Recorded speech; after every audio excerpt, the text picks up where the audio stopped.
दयाकारी पिता परमेश्वर, हम आपके नाम को धन्यवाद करते हैं आपके तमाम आशीष और तमाम अनुग्रह के लिए। पिता, आपने प्रातःकालीन से लेकर के संध्या घड़ी तक आपने हम सबों को संभाला है। हर प्रकार के आशीष से आपने हम सबों को परिपूर्ण रखा। हम इसके लिए आपके नाम को धन्यवाद करते हैं पिता परमेश्वर। इस समय जबकि आपके वचन की सेवकाई में पिता परमेश्वर हूँ, पिता परमेश्वर अपने आप को आपके हाथों में सौंपता हूँ, अपनी देह प्राण आत्मा आपके हाथों में सौंपता हूँ। प्रभु आप सहायता कर पिता, होने दे पिता अपनी वेदी के अंगार से मेरे मुख को छू पिता, ताकि आपका जीवित वचन पिता परमेश्वर निकलने पाए। पिता परमेश्वर होने दीजिए, सुनने वालों को आशीष दीजिए पिता, हर एक के मन और हृदय को खोल दीजिए पिता। हर एक वचन के आशीष को रोकने वाली आत्माओं को यीशु के नाम से हम कैद करते हैं पिता परमेश्वर। और प्रभु आप एक एक की सहायता कर, एक एक लोग जो जुड़ते हैं पिता, उन्हें जुड़ने में आप अनुग्रह प्रदान कर पिता परमेश्वर। शुरू से अंत तक आपकी उपस्थिति हमारे बीच में बनी रहने पाए पिता। हम धन्यवाद करते हैं आपके आशीष के लिए, यीशु के नाम में, आमीन।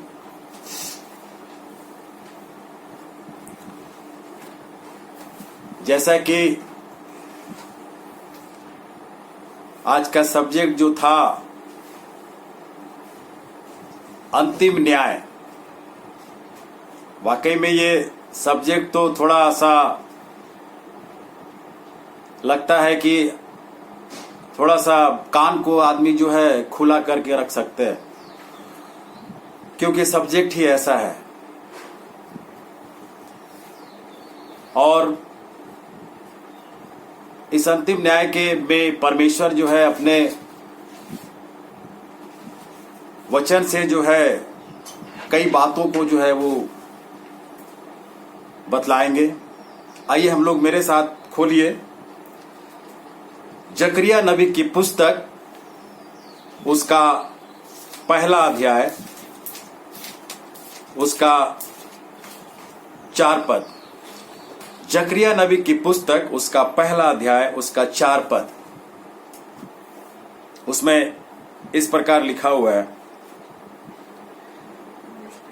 अपने पुरखाओं के समान ना बनो, उनसे तो अगले भविष्यवक्ता यह पुकार पुकार कर कहते थे कि सेनाओं का यहोवा यूं कहता है, अपने बुरे मार्गों से और अपने बुरे कामों से फिरो। परंतु उन्होंने ना तो सुना और न मेरी ओर ध्यान दिया। यहोवा की यही वाणी है। मेरे प्रिय, मसीह में प्रिय,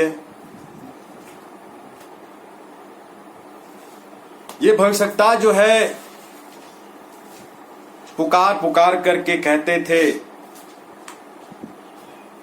कि सेनाओं का यहोवा यूं कहता है, अपने बुरे मार्गों से और अपने बुरे कामों से फिरो।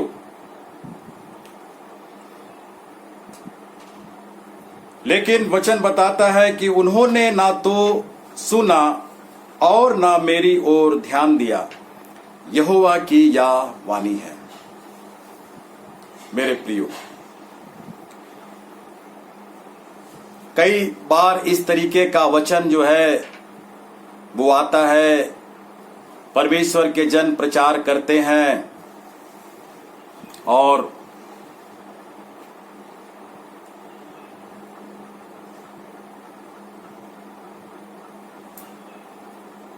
लॉर्ड जीसस, लोग जो है यूं ही सोचते हैं कि चलो ठीक है, लोग कहते हैं ऐसे प्रचार किए, अच्छा हुआ, अच्छा लगा, और उसके बाद जो है लोग उसके बाद जिस ये से आते हैं फिर उसी ये में चले जाते हैं। लोगों को थोड़ा सा भी डर और भय नहीं लगता। कारण हमें मिलता है दूसरा राजा, उसका 17 अध्याय, उसका 13 से 15 में। दूसरा राजा 17 अध्याय 13 से 15।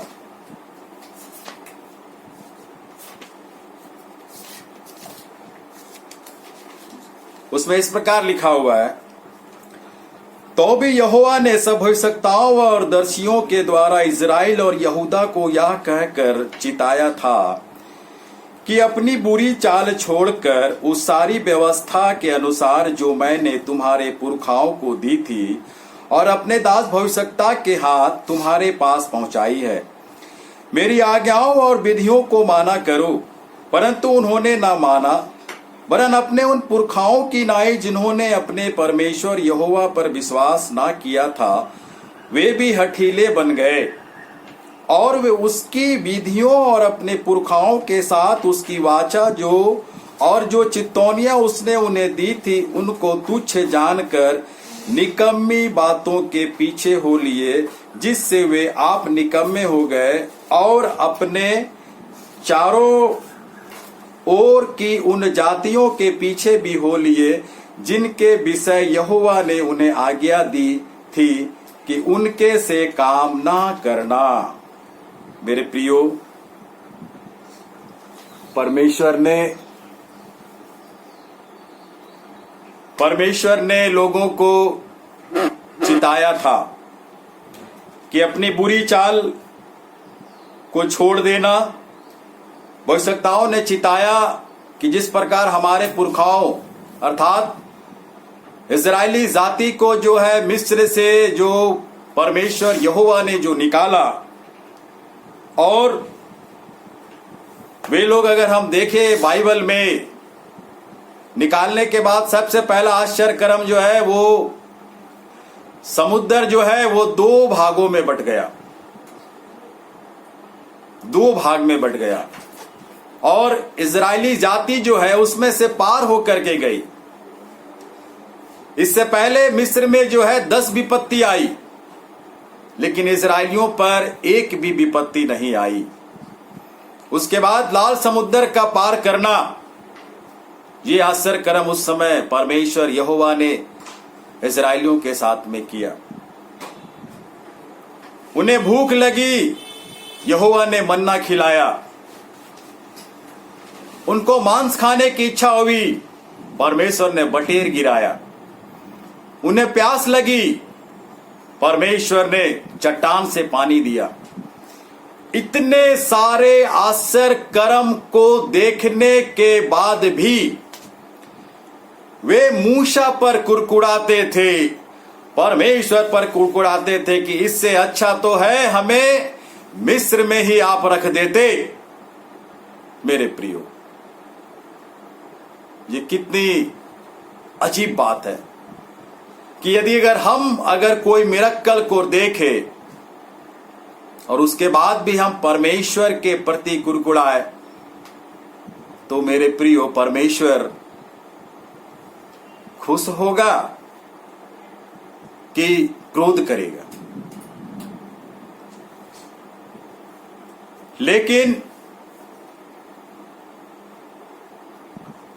बाइबल बतलाती है उस समय जितने भी लोग कुड़कुड़ाते थे और यहोवा परमेश्वर का कोप जो है उस पर उतरता था और कितने लोग मर जाते थे। और मूसा बाबा जो है वो यहोवा परमेश्वर के पास हाथ जोड़ करके खड़े हो जाते थे कि हे परमेश्वर, इन्हें माफ कर दीजिए, इन्हें माफ कर दीजिए। लेकिन यहोवा परमेश्वर के पास से मूसा की दुहाई से पहले ही परमेश्वर जो है अपना कार्य जो है कर देता था। कई लोग मर जाते थे। ये मरने की घटना भी जो है हमारे पुरखाओं ने, इजरायली जाति ने अपने आंखों से देखा था। उसके बाद भी वो यहोवा परमेश्वर पर कुड़कुड़ाते थे। जो उनकी अगुवाई कर रहे थे मूसा, उन पर कुड़कुड़ाते थे। मुझे तो समझ में नहीं आता कि आश्चर्य कर्म को देखने के बाद भी लोग कैसे कुड़कुड़ाते थे। मेरे प्रियो, परमेश्वर जो है वो महान है, उनके तुल्य कोई नहीं है।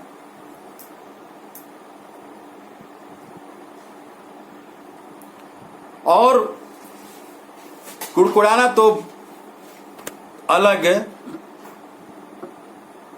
इसके बाद जो है वो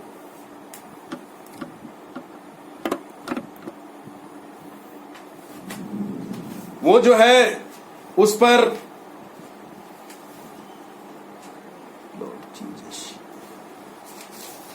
उसमें से कई ऐसी जाति थी जो विभिन्न तरह की समस्या पैदा करने वाले लोग थे।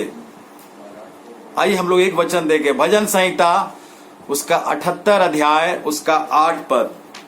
भजन 78 उसका 8 पद। 78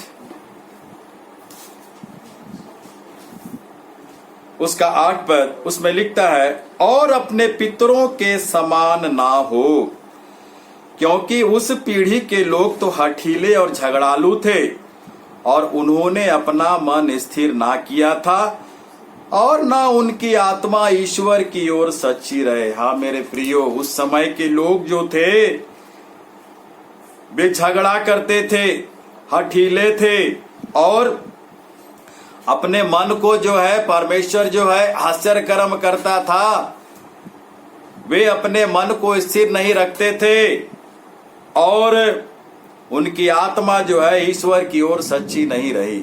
मेरे प्रियो, ये उस समय की बातें हैं, लेकिन यहोवा परमेश्वर जो है इस समय के लोगों से भी ये बात को कह रहा है कि आप जो है अपने पितरों के समान मत बनिए, हठीले मत बनिए, झगड़ालू मत बनिए, अपने मन को स्थिर कीजिए। लेकिन मेरे प्रियो, अगर आप कलीसिया में अगर देख ले तो आपको जो हमारी जो पुरानी पीढ़ी जो है इजरायली जो है वो सारा कुछ जो है इस संसार में जो है लोगों के ऊपर में जो है पाया जाता है। और परमेश्वर जो है वो चेतावनी देता है।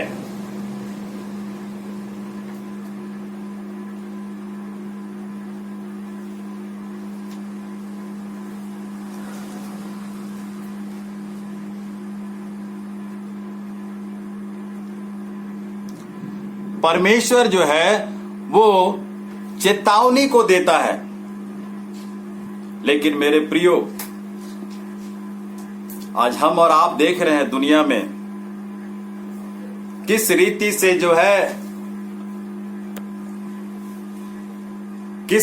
जो है लोग परेशान हैं।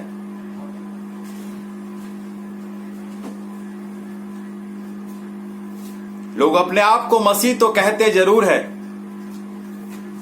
लेकिन मसीह का प्रेम जो है वो उनसे कोसों दूर है।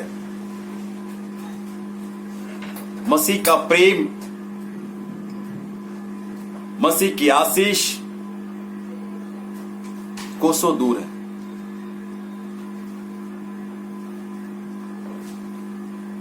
आइए हम लोग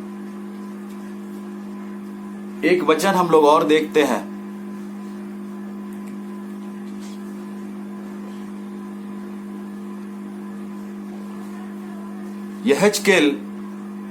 यहेजकेल नबी की पुस्तक उसका 20 अध्याय उसका 18 पद।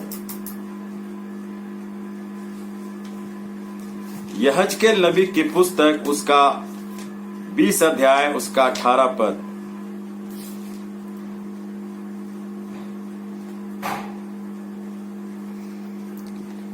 फिर मैंने जंगल में उनकी संतान से कहा, अपने पुरखाओं की विधियों पर ना चलो, ना उनकी रीतियों को मानो और ना उनकी मूर्तें पूज कर अपने को अशुद्ध करो। मेरे प्रियो, अपने पुरखाओं की विधियों पर ना चलो, ना उसकी विधियों को मानो, ना उसकी रीतियों को मानो, ना उनकी मूर्तें पूज कर अपने आप को अशुद्ध करो। मेरे प्रियो,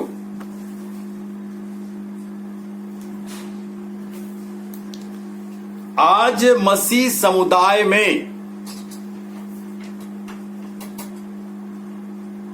मूर्ति पूजा भरा हुआ है। आप पूछेगा कैसे? आज लोग मरियम, यीशु और परमेश्वर के बड़े बड़े संत की भी पूजा करना शुरू कर दिए हैं।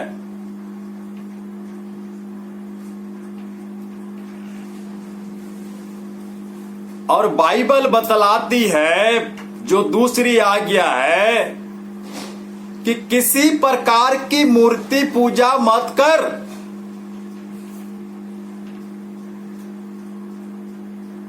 लेकिन लोग करते हैं। क्यों? अरे भाई, बाइबल में ना लिखा है पूजा करने से थोड़ी कुछ होगा। करो ना, जो होगा देखा जाएगा। करो करो, किसने रोका है तुम्हें?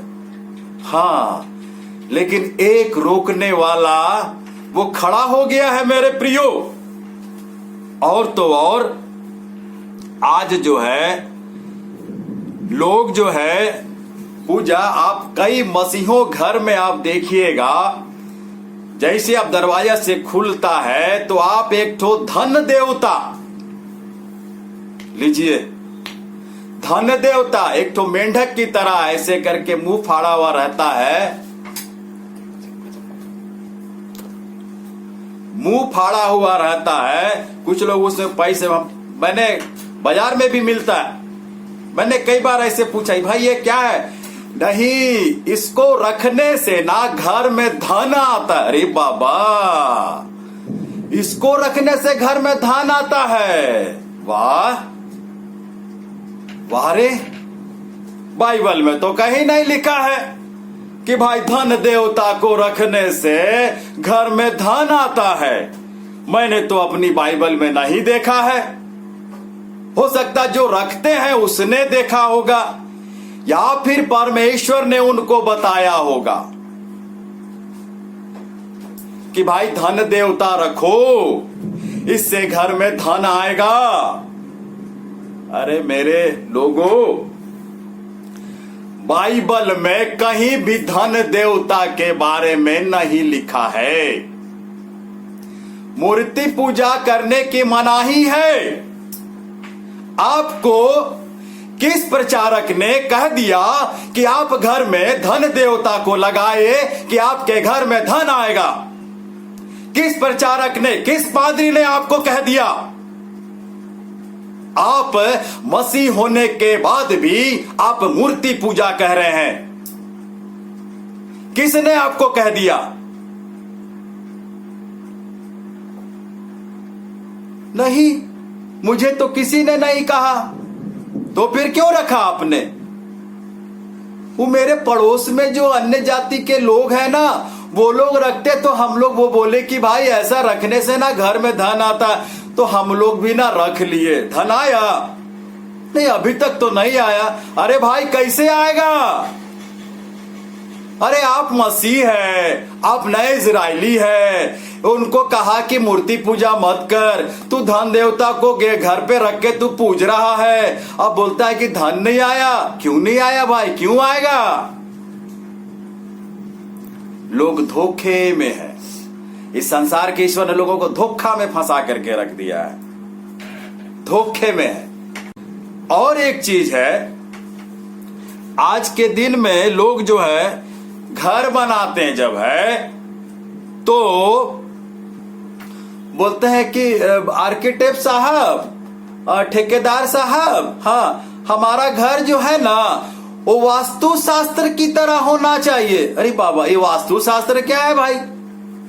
पता नहीं, पहले तो नहीं था, अब तो आ गया है। अब लोग जो है वास्तु शास्त्र की तरह, मतलब शयन कक्ष ऐसे होना चाहिए, इस दिशा में होना चाहिए, डाइनिंग इस दिशा में, किचन इस दिशा में, टॉयलेट रूम उस दिशा में। काहे?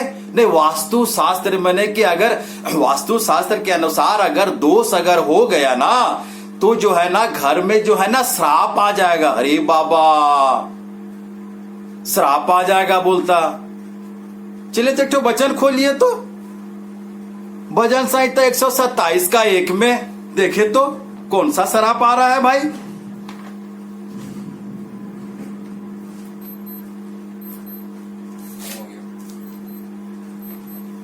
हाँ, यहां लिखता है यदि घर को यहोवा ना बनाए तो उसके बनाने वाले का परिश्रम व्यर्थ होगा। लीजिए भाई, ये परमेश्वर का कथन है। एक ने कहता है कि भैया वास्तु शास्त्र की तरह होना चाहिए, लेकिन परमेश्वर का कथन है कि यदि घर को यहोवा ना बनाए तो उसके बनाने वाले का परिश्रम व्यर्थ है। अरे भैया, यहाँ परमेश्वर ने कहा लिखा कि भैया आप जो घर बना रहे हो ना वो वास्तु शास्त्र की तरह होना चाहिए। मेरे लोगों, जो घर बना लिए या बनाने वाले या प्लानिंग है, तो मेरे प्रियो भजन संहिता 127 का एक जो है वो आप पढ़ लीजिएगा। ठीक है, पढ़ लीजिएगा, उसके बाद फिर आप घर बनाइएगा। तो इस रीति से जो है लोग जो है वो वास्तु शास्त्र, लीजिए परमेश्वर की बातों को छोड़ दिए, वास्तु शास्त्र, घर में दोष हो जाएगा, लोग बीमार हो जाएंगे, आशीष नहीं आएगा। अरे भैया, ऐसा तो बाइबल में कहीं नहीं लिखा है, मेरे बाइबल में तो नहीं है, लेकिन शायद जो बनाते होंगे लगता उनके बाइबल में लिखा है। अरे बाइबल में कहीं नहीं लिखा हुआ है भाई। परमेश्वर घर बनाने वालों को आशीष देता है। पहले समय में तो पाप, जब परमेश्वर के ये में जब पाप जैसे होता था, दंड जो है परमेश्वर जो है भेज देता था, तुरंत जो है लोग मर जाते थे। इस समय तो लोग सोच रहे हैं कि भैया हम तो गलती कर दिए लेकिन मरे तो नहीं। वो पादरी साहब झूठ बोलते हैं, वो प्रचारक झूठ बोलते हैं, वो परमेश्वर के जन झूठ बोलते हैं। अरे हम तो गलती किए, मरे नहीं। अरे भाई, मरे नहीं तो ये परमेश्वर का अनुग्रह है। लेकिन अगर आप पुराने समय में अगर रहते ना तो पाप करते और सीधा खत्म। परमेश्वर बोरिया बिस्तरा समेट के आपको समेट देता, पूरा आपका कमान काट देता। लेकिन इस वक्त जो है प्रभु का अनुग्रह है कि आप जो है, आप और हम जो है पाप करने के बाद भी बड़ा खुश है। क्यों? अरे पाप तो किए, नहीं मरे हम। तो मेरे प्रियो, उछलना कूदना नहीं, प्रभु को धन्यवाद देना कि पाप करने के बाद भी जो है परमेश्वर का दंड जो है मुझ पर नहीं आया, लेकिन आएगा, आएगा। ठीक है, आप अगर सोच रहे हैं कि नहीं आया तो वो आएगा। चलिए मेरे साथ खोलिए दूसरा इतिहास, उसका 24 अध्याय, उसका 19 पद।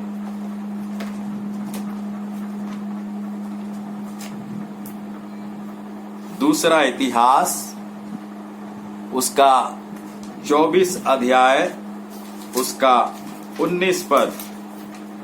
उसमें इस प्रकार लिखा हुआ है,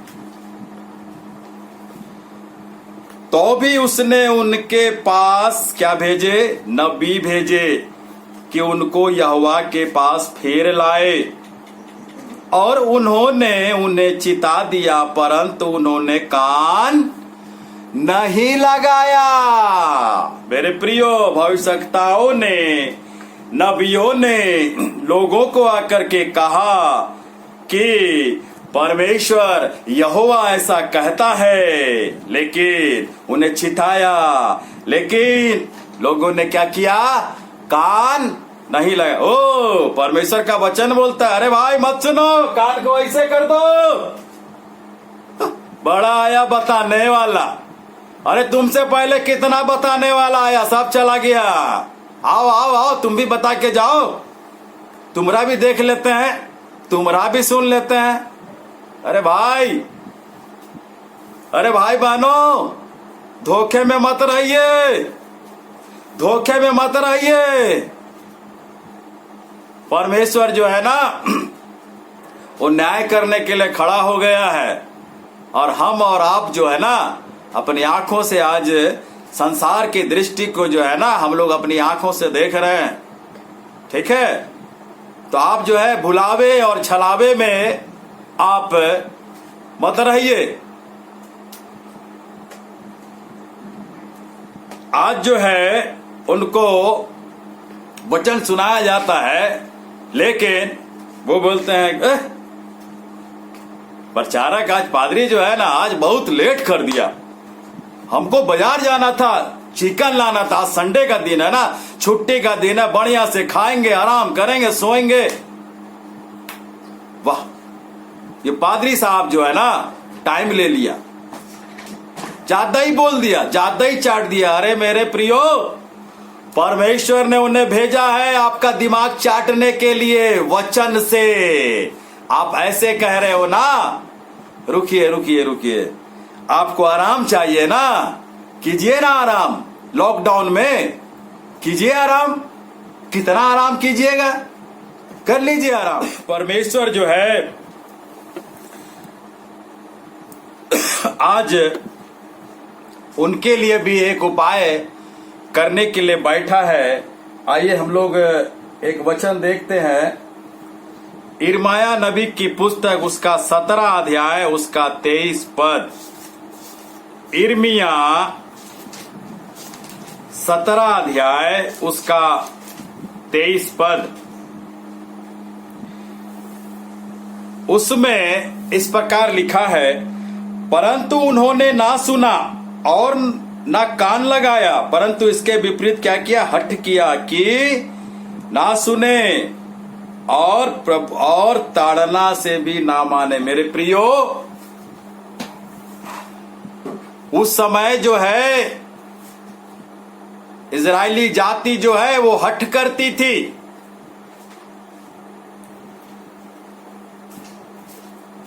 और कान नहीं लगाई,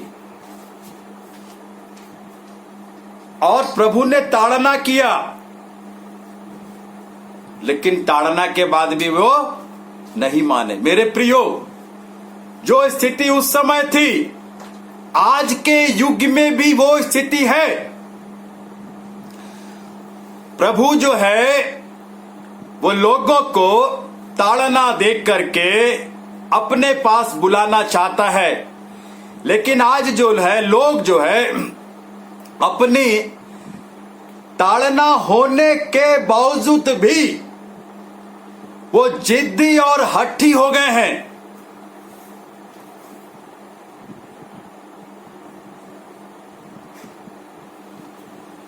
भारी ताड़ना होने के बाद भी उन्हें चेतना चाहिए था, लेकिन वे नहीं चेत रहे हैं। ताड़ना होने के बाद भी वे नहीं मान रहे, वे फिर से अपने उसी दुनिया में। जिस प्रकार यदि सुअर को आप जो है बढ़िया से शैम्पू कर करके आप बढ़िया से उसको नहला दीजिए, स्प्रे वगैरह मार दीजिए, परफ्यूम डिओड्रेंट सब लगा दीजिए, लेकिन शुद्ध होने के बाद भी वो जो है वो जाएगा कहां, वही कीचड़ में जहां से वो आया था। मेरे प्रियो, आज मनुष्य जात की प्रवृत्ति जो है ऐसी ही हो गई है।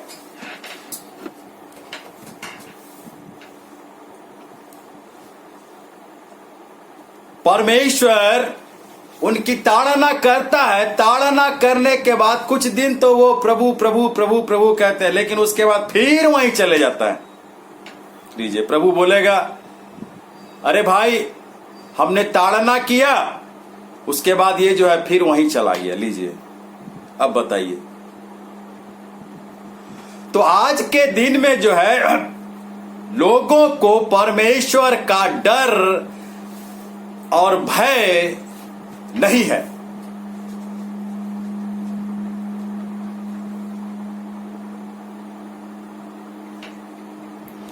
डर और भय जो है वो नहीं है, खत्म हो गया। क्यों? क्योंकि आज जो है परमेश्वर जो है आज जो है उन पर न्याय नहीं लाया है ना, न्याय नहीं ला रहा है। लेकिन अब जो है मेरे प्रियो, यदि आप ऐसा सोचते हैं तो मेरे प्रियो अभी न्याय जो है अब परमेश्वर अब ला रहा है। तो अपने आप को आप जांच ले कि आप कहां पर हैं, किस स्थिति में आप हैं। आप अपने आप को जांच ले, टटोल ले, देख ले। और ये भरम में आप मत रहिए कि आपका कलीसिया में बपतिस्मा हुआ है, आपका दृढ़ीकरण हुआ है। लोग कहते हैं कि कलीसिया में आप रोपे गए हैं, स्वर्ग पुस्तक में आपका नाम लिख दिया गया है, स्वर्ग राज में आपको स्थान मिलेगा। अरे क्या ये आपकी बाप की ठेकेदारी है?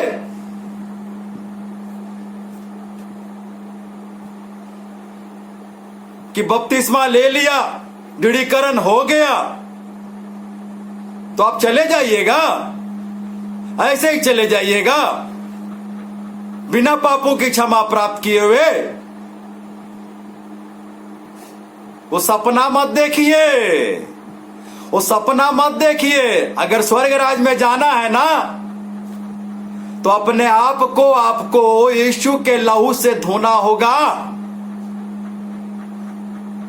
आप मसीह है तो क्या हुआ?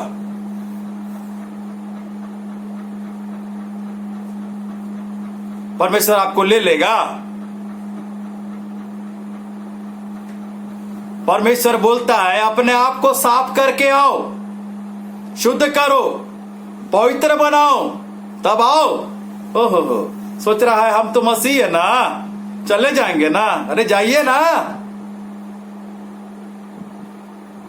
जाने से पहले जो है ना परमेश्वर का दूत रोकने के लिए खड़ा है, समझे? चले जाएंगे। जैसे बाबा का दरबार है, चले जाएंगे। कहां जाएंगे? स्वर्ग राज में। क्या काम किए थे? ने काम तो कोई खास नहीं किए थे। चोरी किए थे? हाँ किए थे।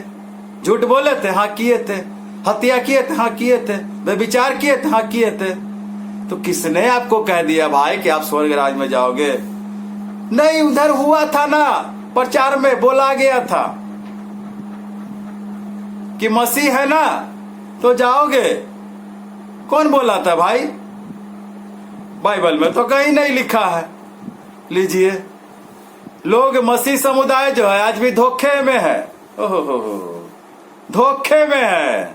लीजिए, पाप कर रहे हैं, अब बोले स्वर्ग राज में चले जाएंगे। लीजिए, सुनिए इनकी बात। बाप रे। तो वो पवित्र लोग जो जीवन अपना प्रभु को सौंप रहे, भैया वो कहां जाएंगे? वो कहां जाएंगे? वो भी तो बता दीजिए। अपनी आंखों से जो मेरे लोगों, वो जो पर्दा जो शैतान इस संसार के ईश्वर ने जो लगा के रख दिया है ना, उस पर्दा को गिरा दीजिए।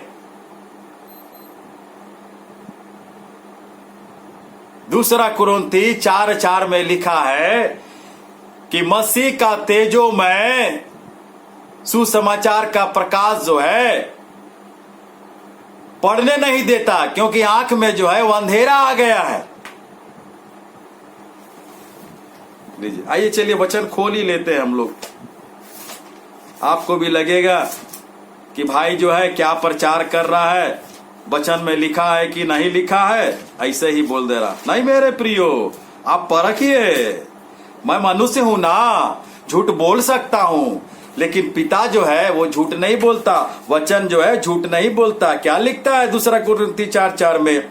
उन अविश्वासियों के लिए जिनकी बुद्धि को इस संसार के ईश्वर ने अंधी कर दी है, ताकि मसीह जो परमेश्वर का प्रतिरूप है उसके तेजो में सुसमाचार का प्रकाश उन पर ना चमके। शैतान ने क्या किया? उनकी आंखों पर पर्दा कर दिया है। उनको सच्चाई का वचन नहीं दिखता है कि भैया पाप से आजाद पाओगे, लहू से अपने आप को शुद्ध करोगे तभी स्वर्ग राज में जाओगे। ऐसे नहीं जाने वाले हो। लीजिए, शैतान ने जो है छुपा करके रख दिया है।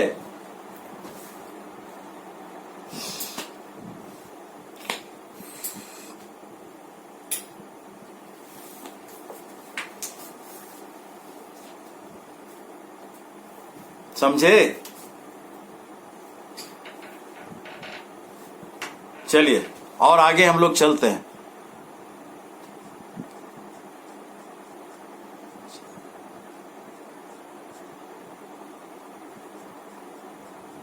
दूसरा इतिहास उसका 36 अध्याय 15 और 16 पर। दूसरा इतिहास 36 अध्याय उसका 15 और 16। मेरे प्रियो, इतने पर भी जो है परमेश्वर जो है मनुष्य पर जो है वो दया कर रहा है। आइए देखिए। और उनके पूर्वजों के परमेश्वर यहोवा ने बड़ा यत्न करके अपने दूतों को उनके पास कहला भेजा, क्योंकि वह अपनी प्रजा और अपने धाम पर तरस खाता है। मेरे प्रियो, हम जो नए इजरायली है ना, परमेश्वर हमको नाश करने से पहले वो कई बार सोचता है, तरस खा रहा है। आप याद कीजिए, सदोम और अमोरा को परमेश्वर ने नाश कर दिया। लोगों ने नहीं सुना, नहीं माना, नाश कर दिया। मेरे प्रियो, कल हम लोग परिवार में वो सदोम और अमोरा शहर को हम लोग देख रहे थे, उसका पिक्चर जो है हम लोग देख रहे थे। आज भी जो है वो वीरान है। लूत की पत्नी जो है वो नमक का खंबा आज भी है। ऐसा था वो परमेश्वर। आज भी जो है वहां पर जो लोग गए थे वो जो है वो देख रहे थे, गंधक आज भी वहां पर में है।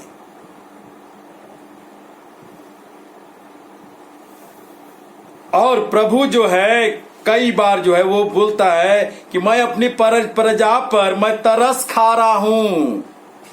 ये प्रभु का तरस है कि हम और आप गलती करने के बाद भी बचे हुए हैं, लेकिन ज्यादा देर नहीं। आगे 16 पद में, परंतु वे परमेश्वर के दूतों को ठट्ठों में उड़ाते हैं, उनके वचनों को तुच्छ जानते हैं, उनके नबियों की हंसी करते हैं।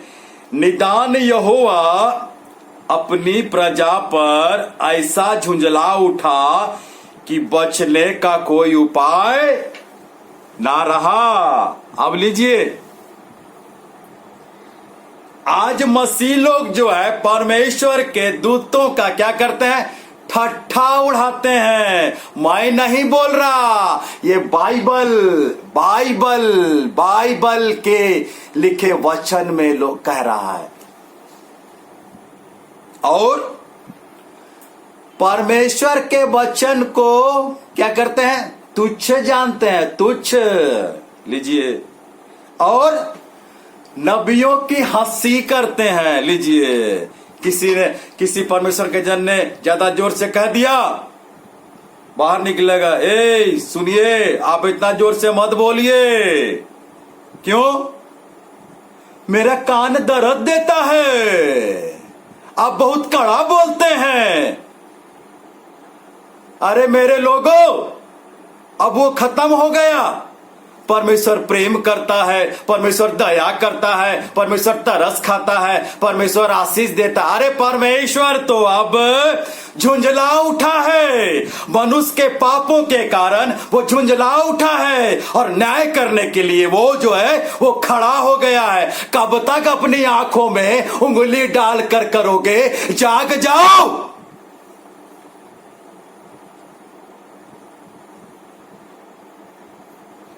नबियों की हंसी उड़ाते हैं ना, उसके दूतों को ठट्ठे में उड़ाते हैं, उनके वचनों को तुच्छ जानते हैं। परमेश्वर के वचनों में, हे मनुष्य जात, तुझे इतना गुमान हो गया है, तुझे इतना घमंड हो गया है। अपने घमंड और अहंकार को ना तू अपने पास रख। मेरा परमेश्वर जो है ना तेरे घमंड और अहंकार को ठीक करेगा। तुझे किस बात का घमंड है?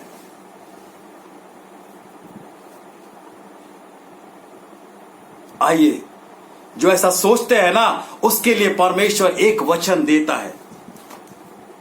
मेरे साथ खोलिए अय्यूब की पुस्तक, उसका 34 अध्याय, उसका 15 पद, उसका 14 और 15 पद। यदि वह मनुष्य से अपना मन हटाए और अपना आत्मा और श्वास अपने में समेट ले, तो सब देहधारी एक संग नष्ट हो जाएंगे और मनुष्य फिर मिट्टी में मिल जाएगा। हे मनुष्य, तू मिट्टी में बना है, मिट्टी में मिल जाएगा। और आज तू उसके दूतों को ठट्ठों में उड़ाता है, वचनों को तुच्छ जानता है, नबियों पर हंसता है। यदि मन परमेश्वर जो है मनुष्य में से अपना अगर मन हटा ले, अपना आत्मा श्वास अगर समेट लेना, तो तू जहां खड़ा है ना, वहीं नष्ट हो जाएगा। तुझे गुमान है? किस बात का गुमान है? ऐसा गुमान तो लूसीफर ने भी किया था। उसने कहा मैं परमेश्वर से ऊपर मैं सिंहासन बनाऊंगा। क्या किया परमेश्वर ने? उस लूसीफर को परमेश्वर ने ऊपर से नीचे गिरा दिया। क्या आप गिरना चाहते हो? परमेश्वर से लड़ाई करना चाहते हो? मेरे प्रियो, परमेश्वर के दूतों को ठट्ठों में मत उड़ाना, परमेश्वर के वचनों को तुच्छ मत जानना, उनके नबियों की हंसी मत करना। आप उन पर नहीं हंस रहे हैं, लेकिन आप यहोवा परमेश्वर पर हंस रहे हैं। आप उन पर नहीं हंस रहे हैं, लेकिन आप यहोवा परमेश्वर पर हंस रहे हैं। और यहोवा परमेश्वर पर हंस रहे हैं तो समझ रहे हैं ना, आप अपने ऊपर क्या ला रहे हैं? आप दंड को लाने के लिए तैयार बैठे हुए हैं। मेरे प्रियो, आप सचेत हो जाइए।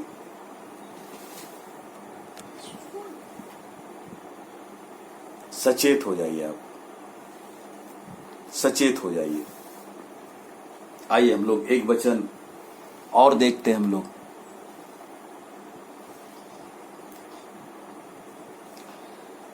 जकरिया की पुस्तक, उसका 7 अध्याय, उसका 11-12।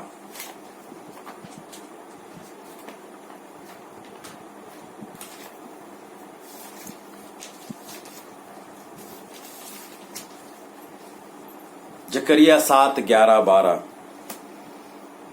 परंतु उन्होंने चित्त लगाना ना चाहा और क्या किया? हठ किया और अपने आंखों को क्या किया? मूंद लिया, ताकि सुन ना सके। क्या ना सुन सके? परमेश्वर का वचन। लीजिए, वरन उन्होंने अपने हृदय को इसलिए वज्र सा बना लिया। वज्र मतलब समझ रहे हैं ना, पुलिस विभाग में वज्र वाहन होता है, उस पर तोप गोले जितना भी आप चला दीजिए असर नहीं करता। आज जो है मनुष्य जात जो है अपने बॉडी को जो है वज्र के रूप में बना लिया। ये मैं नहीं कर रहा मेरे प्रियो, मैं नहीं, ये परमेश्वर का वचन, परमेश्वर का वचन, वचन वचन। और वे उस व्यवस्था और उन वचनों को ना मान सके जिन्हें सेनाओं के यहोवा ने अपने आत्मा के द्वारा अगले भविष्यवक्ताओं से कहला भेजा था। इस कारण सेनाओं के यहोवा की ओर से उन पर बड़ा क्रोध भड़का। पिछला वचन आपने देखा कि परमेश्वर झुंझला उठा है मनुष्य की इस हरकतों से, और अब जो है परमेश्वर का क्रोध जो है अब जाग गया है। क्यों? आज लोगों ने अपने हृदय को कैसा बना लिया? वज्र। क्या ना सुन सके? परमेश्वर का वचन। परमेश्वर के आश्चर्य कर्म को ना देख सके, इसलिए आंख को मूंद लिया। हमने पढ़ा था ना वचन, दूसरा कुरिन्ती 4:4। हाँ, आज सबसे दयनीय जो है वो मसीह की स्थिति है।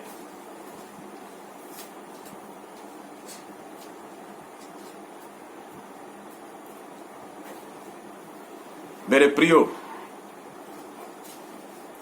आज सबसे दयनीय जो है वो मसीह की स्थिति है।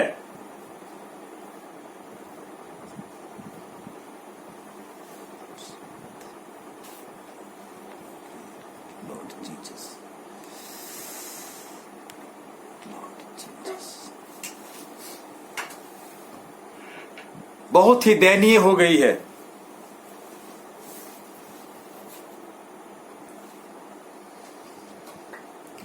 लोग सोचते हैं, लोग कहते हैं कि अरे भाई स्वर्ग और नरक, अरे कुछ नहीं है, यही दुनिया है, इसी में सब हो जाएगा। अच्छा अच्छा, ठीक है ठीक है ठीक है, सोच लीजिए सोच लीजिए। परमेश्वर के वचन को लोग तुच्छ जान रहे हैं। परमेश्वर का वचन जो बोलता है अधिकाई से बसना चाहिए, लेकिन कैसे बसेगा भाई? लोगों ने तो वज्र बना लिया है। लीजिए, अब जब वज्र बना लिया तो कैसे परमेश्वर का वचन जाएगा भाई? मेरे प्रियो, उस वज्र को जो है ना तोड़िए तोड़िए, नहीं तो ऐसा ना हो कि यदि परमेश्वर अगर तोड़ना शुरू करे ना तो आपका जो वज्र जो है ना वो धरा का धरा रह जाएगा। आइए हम लोग आगे चलते हैं।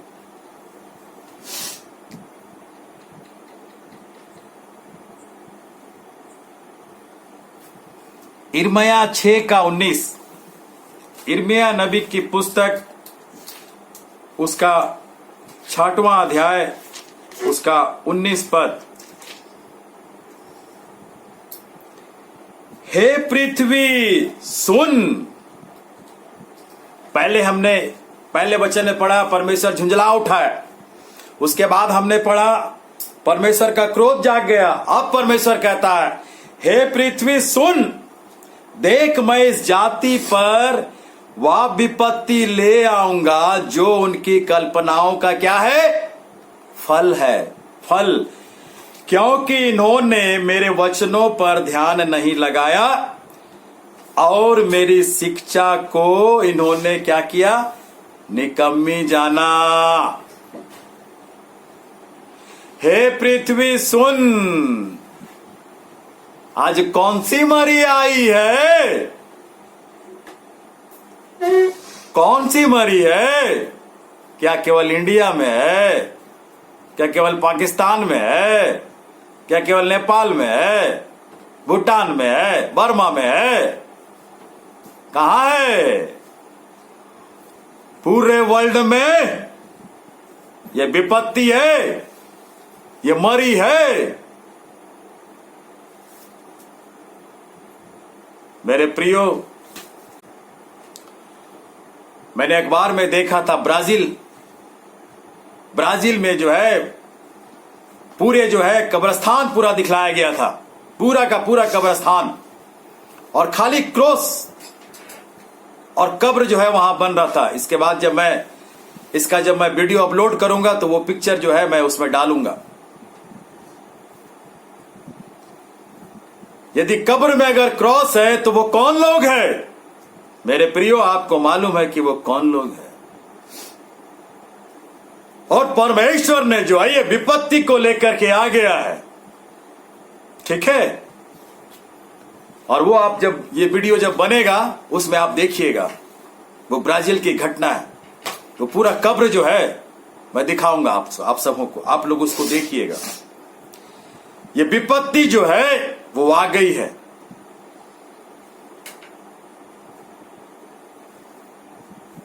और यदि विपत्ति से बचना चाहते हैं तो आपको परमेश्वर के पास आना होगा। परमेश्वर के पास आना होगा, तभी आप बच सकते हैं। मेरे प्रियो, अब मैं एक भेद की वचन को मैं बतलाने जा रहा हूं। अभी तक जो है न्याय जो है, अंतिम न्याय में जो है वो लोगों के ऊपर था, लेकिन अभी एक शख्स और है जिस पर भी परमेश्वर जो है न्याय लाने के लिए वो खड़ा हो गया है। Lord Jesus, thank you father, thank you father, thank you father. चलिए मेरे साथ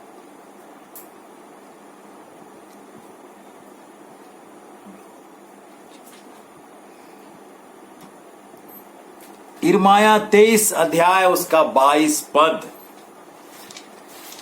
इर्माया 23 अध्याय उसका 22 पद।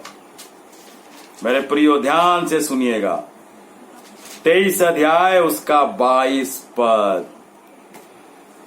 यदि ये मेरी शिक्षा में स्थिर रहते तो मेरी प्रजा के लोगों को मेरा वचन सुनाते। मेरे प्रियो ध्यान से, मैं फिर से वचन को रिपीट कर रहा हूं। यदि ये मेरी शिक्षा में स्थिर रहते तो मेरी प्रजा के लोगों को मेरा वचन सुनाते और अपनी बुरी चाल और कामों से फिर जाते। मेरे प्रियो, ये किसके बारे में कहा है? ये वचन किसके बारे में कहा है? मेरे प्रियो, ये वचन जो है ना, ये वचन जो है ना, कलीसिया के अगुवों के बारे में कहा गया है। यदि वे मेरी शिक्षा में स्थिर रहते तो मेरी प्रजा अर्थात हम और आप, कौन बतलाते? प्रभु के अगुवे, जो कलीसिया के अगुवे हैं, लेमेन है, लीडर है। क्यों भाई, क्यों वो शिक्षा में, प्रभु की शिक्षा में स्थिर नहीं रहे? मुझे नहीं मालूम, लेकिन यहां लिखता है यदि वे मेरी शिक्षा में स्थिर रहते तो मेरी प्रजा के लोगों को मेरा वचन सुनाते और वे अपने बुरी चाल और कामों से फिर जाते। लीजिए, अब तो यहां पर वचन कहता है कि कलीसिया के अगुवे, लेमेन, लीडर, चर्च में उनको वचन सिखलाते, सच्चाई को बतलाते, तो मेरी प्रजा जो है वो बुरे चाल कामों से फिर जाते।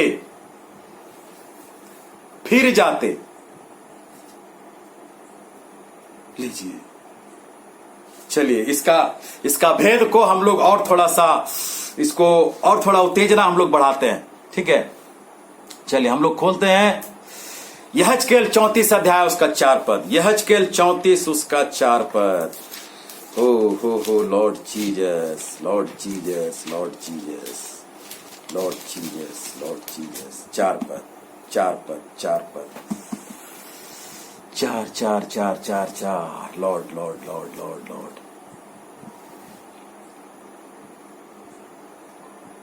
Lord Jesus, Lord Jesus, Lord Jesus. 4 पद। तुमने बीमारों को बलवान ना किया। किसने? ना रोगियों को चंगा किया। किसने? ना घायलों के घाव को बांधा। किसने? ना निकाली हुई को फेर लाए। किसने? ना खोई हुई को खोजा, परंतु तुमने बल और जबरदस्ती के से अधिकार क्या किया? चलाया। मेरे प्रियो, ये कलीसिया के लेमेन से ये बात को कह रहा है। मेरे प्रियो, मैं पुरानी घटना को मैं याद दिलाना चाहता हूं।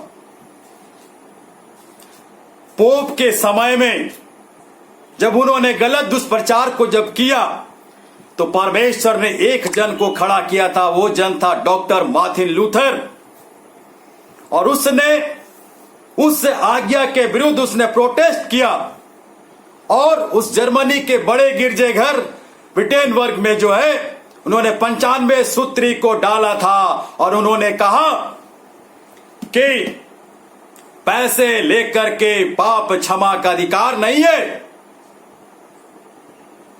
और डॉक्टर मार्टिन लूथर ने प्रोटेस्ट करके विद्रोह किया।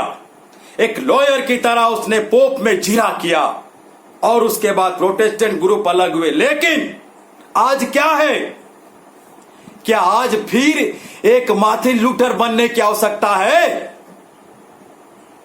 हां, मैं कहूंगा हां, क्योंकि वचन लिखा है। अगर नहीं तो वचन में यह चीज नहीं लिखा रहता कि तुमने बीमारों को बलवान ना किया। ये किसकी जिम्मेवारी थी? कलीसिया के लेमोनों की,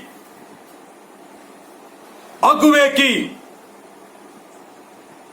लेकिन वचन लिखता है कि उन्होंने जबरदस्ती अधिकार चलाया। उस समय पोप के टाइम में भी वो जबरदस्ती अधिकार चलाता था और डॉक्टर मार्टिन लूथर ने प्रोटेस्ट किया।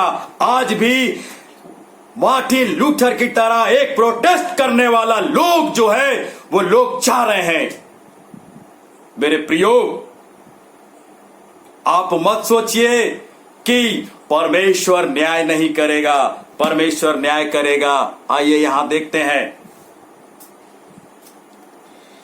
इसी 34 में 8 से 10 में लिखता है, परमेश्वर यहोवा की यवानी है, मेरे जीवन की सौगंध, मेरे जीवन की सौगंध। परमेश्वर जो कह रहा है, मेरी भेड़ बकरियां जो लुट गई और मेरी भेड़ बकरियां जो चरवाहे के ना होने के कारण सब वन पशुओं का क्या हो गई? आहार हो गई। चरवाहे तो है लेकिन उन पर जबरदस्ती अधिकार चलाते हैं, जबरदस्ती उस पर थोपते हैं। और लिखता है, मेरी भेड़ बकरियों का पेट,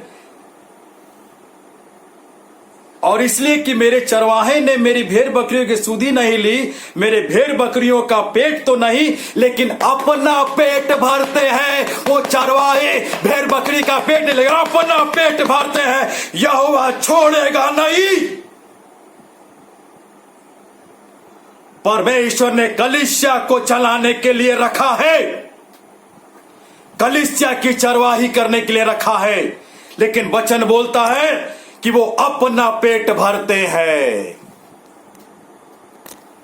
अपना पेट भरते हैं। और लिखता है कि भेड़ बकरियों का पेट नहीं लेकिन अपना पेट भरते हैं, अपना पेट। मेरे लोगों, परमेश्वर नहीं छोड़ेगा। वो दंड न्याय के लिए वो खड़ा हो गया है, इसलिए आप भी जाग जाओ। और लिखता है, परमेश्वर यूं कहता है, देखो मैं चरवाहों के विरुद्ध हूं और मैं उनसे अपनी भेड़ बकरियों का लेखा लूंगा। कलीसिया के अगुवे, पासवान, परमेश्वर का वचन कहता है। मेरे प्रिय, यदि अगर आपको मेरा वचन कड़वा लग रहा है तो मेरे को माफ करना, लेकिन परमेश्वर का वचन यही कह रहा है।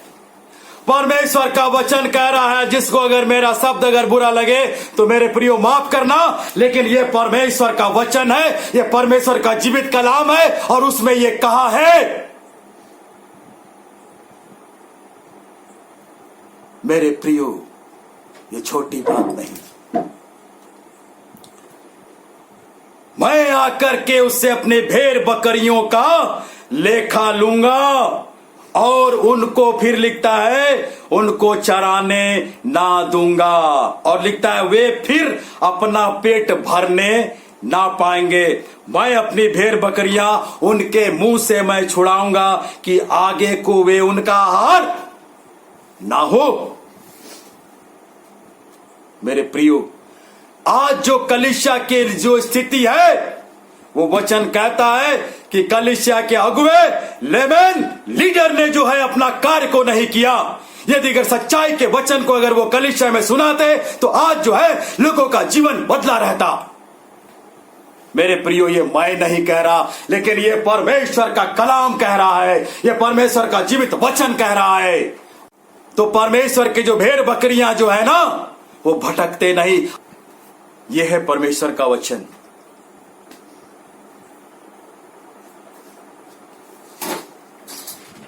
सबसे पहले परमेश्वर किससे हिसाब लेगा? भेड़ बकरियों का। लेकिन ऐसी बात नहीं है कि परमेश्वर की भेड़ बकरियों ने वचन उनको नहीं मिला कभी, ऐसा बात नहीं है। भेड़ बकरियों को वचन मिला, लेकिन उन्होंने भी अनसुना किया।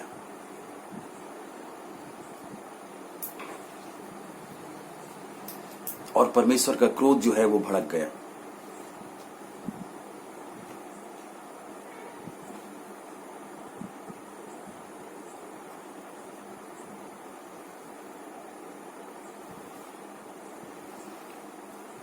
उसमें एक वचन और है, उसका 11 में लिखता है, क्योंकि परमेश्वर यहोवा यूं कहता है, देखो मैं आप ही अपने भेड़ बकरियों की सुधि लूंगा और उन्हें ढूंढूंगा। मेरे प्रियो, चरवाहों ने तो सुधि नहीं लिया,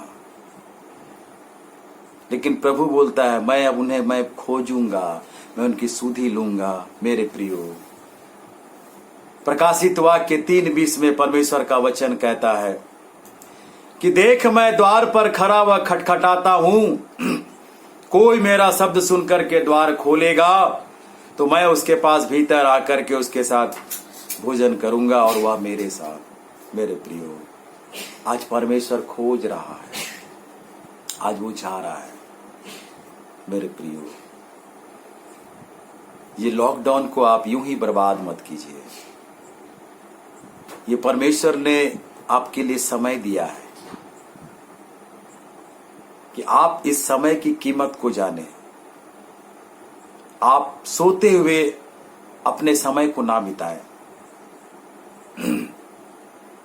लेकिन परमेश्वर के लिए आप जाग जाएं। अपना जीवन आप प्रभु को समर्पित कर दें। जैसे भी है आप, जो भी हालत में है, आप परमेश्वर के पास आज रात्रि आप आइए, परमेश्वर के पास आप आइए और परमेश्वर से कहिए कि प्रभु मैंने अपराध किया, मैं मसीह तो हूं लेकिन फिर भी मसीह की जो आशीष मुझ में होना चाहिए वो मुझ में नहीं है। मेरे अपराधों को क्षमा कर प्रभु, हमें अपने लहू से धो, शुद्ध कर, हमें अपने राज में ले ले प्रभु। मेरे जीवन के सिंहासन पर आप आ जाइए प्रभु। जैसा मनुष्य आप मुझे बनाना चाहते वैसा मुझको बनाइए। परमेश्वर आपके जीवन को बदल देगा। मेरे प्रियो, आइए हम प्रार्थना करें, अंतिम प्रार्थना।